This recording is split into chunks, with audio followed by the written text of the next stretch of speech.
not going anywhere. The U.S. economy continued creating jobs at a rapid clip in February as employers added 295,000 jobs to their payrolls. But as NPR's John Itzty reports, wage gains were disappointing. During the past 4 months, job growth has averaged 322,000 a month. That's helped bring down the unemployment rate. It fell 0.2 in February to 5.5%.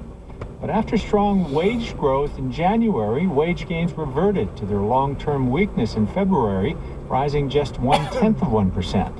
Over the previous 12 months, wages have risen just 2%, barely outpacing inflation. That complicates the Federal Reserve's decision-making on when to begin raising interest rates. Many analysts think the rapid job gains will convince the Fed to begin pushing rates up in June, but many policymakers would like to see bigger wage gains before hiking rates. John Itzty, NPR News, Washington.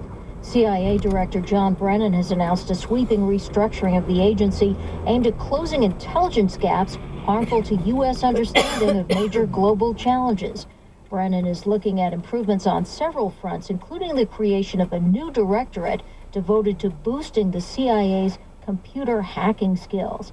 Wall Street, the Dow was down 278, the NASDAQ off 55. This is NPR. From KQED News, I'm Tara Seiler. New stats from the Oakland Police Department on recent protests show it deployed 2 officers for every 3 protesters during demonstrations in November and December. The department also supervised Berkeley Police and California Highway Patrol, who came in to help control the crowds. Councilman Dan Kalb participated in one such demonstration.